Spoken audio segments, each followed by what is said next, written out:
I have slept for 4 hours last night, so this needs to be short and quick.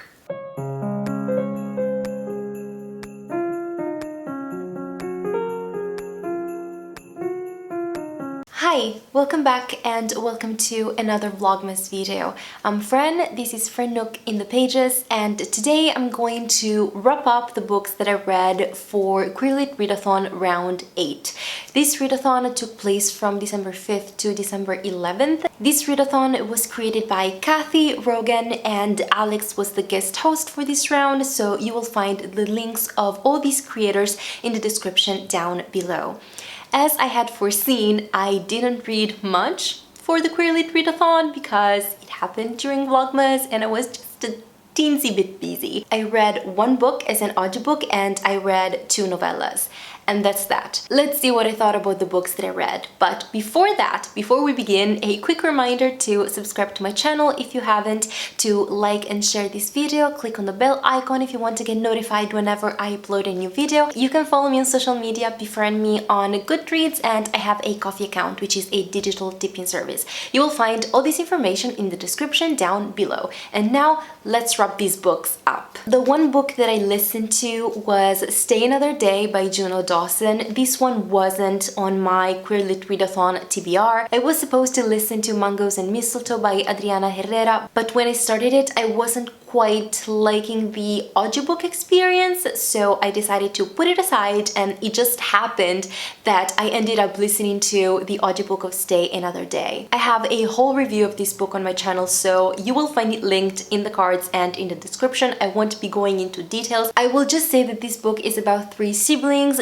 going back to their family home in Edinburgh for the Christmas holidays. Secrets come to light, drama ensues, and it's dark, it's funny, it's humorous, it's Christmassy. I loved it. This book fits the categories of Beyond LGBT, seasonal vibes, and the blank category that I had decided to use as audiobook because I listened to the audiobook. So this one fits 3 categories.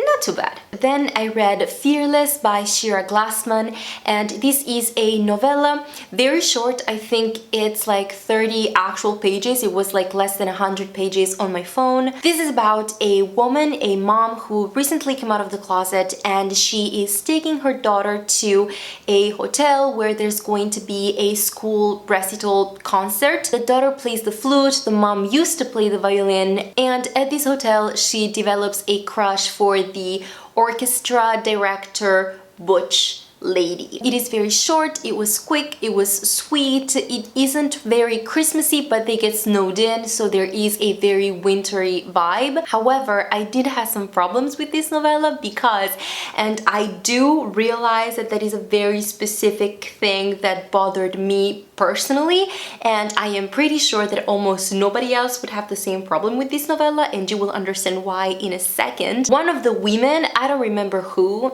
I don't even remember, but one of the 2 women is either of Italian descent or they lived for some years in Italy, something like that. And there are 2, like literally, there are 2 Italian words. One was the name of a composer, Ottorino Respighi, and the other one was the Colosseo, the Colosseum, which is pretty famous. Even on like an international ground, it is a pretty famous, known monument, building, however you want to call it, and both of those things were misspelled. I know it might seem like it's something that is so small and insignificant, but if you want to have a character that is of Italian descent and the whole novella is very, very, very short, I cannot accept misspellings like that. It just bothers me because if the only misspellings that I found in the whole novella were those 2 things, like the only 2 Italian related things that maybe you didn't know and you had to look up, either that's laziness or I don't know what it is, but it really bothered me. It really did. This would have been a 3 stars. I gave it 2.5 because you can't have 3 stars if you misspell the only 2 Italian words that you have in the whole novella. I'm sorry, but that touches me on a personal level. It really bothers me and I cannot accept that. This novella fits the categories of seasonal vibes, novella, host rec because it was recommended by Alex and he's one of the guest hosts for the 8th round, as I've said, as well as queer joy because the whole thing was short and sweet and it had no problems whatsoever. Like, it was very cheerful and light throughout the whole 30 pages. But of course, in those 30 pages, you had to have a misspelling of 2 Italian words. The only 2. And the last book, or better, novella that I read for the 8th round of the Queer Lit Readathon was The Cybernetic Tea Shop by Meredith Katz. This novella I loved so much. This is a sci-fi cyberpunk, I want to say, novella about a technician slash robotic engineer whose name is Clara Gutierrez. She is a bit of a migrant. She never stays in the same place for too long, and since her skills and expertise are very much appreciated and searched for, it's very easy for her to find a job wherever she goes, so she keeps moving and going to new cities. And at the beginning of the novella, she is about to leave her current place to go to Seattle, and in Seattle there's this tea shop that is run by a robot. Now, in this world, robots have agency, they have feelings, they're not built anymore. They used to be built and bought by humans, but then mainly ethical problems arose. Therefore, now robots have been substituted by races, and a race is a robotic, artificially intelligent, synthetic entity, which is a little bit different because they don't really have agency, feelings, and all of that. They just have personalities that can be controlled in a way by the buyer. Anyways, this tea shop is run by a robot, Sal. She has been running it for almost 300 years. In a way, she inherited from the human who had bought her, and then the human passed away and now it's Sal's. Clara goes into the tea shop, they meet and they instantly bond. They have this connection. I don't want to say too much about this novella because it is quite short, but even in such a short length, the author was able to pack a lot of things. There's so much character development, particularly for Sal, and she's the robot, so that was very interesting to see. There are discussions about what it means to be human, and in a more general sense, if we distance ourselves from the mere robot aspect,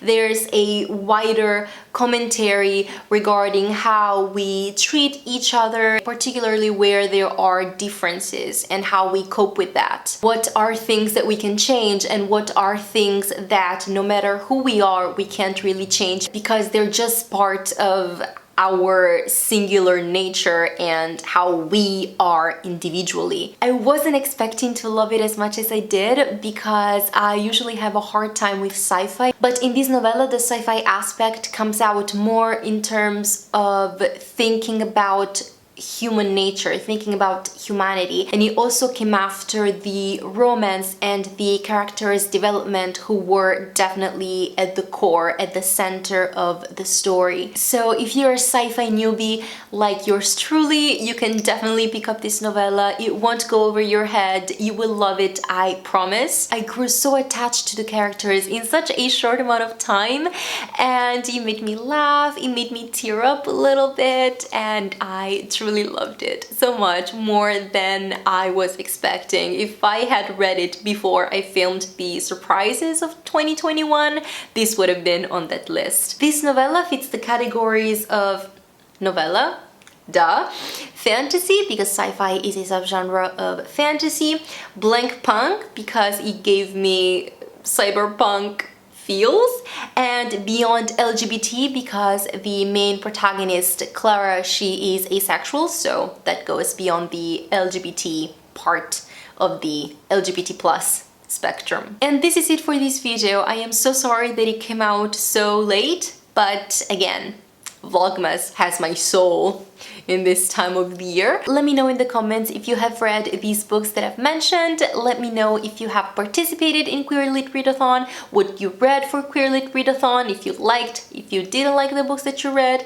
Let me know in the comments down below because I am curious and I would love to talk to you in the comments. Thank you again for watching. I will see you tomorrow in another Vlogmas video, but until then, have a good one, take care, and keep reading. Warm hugs! Bye!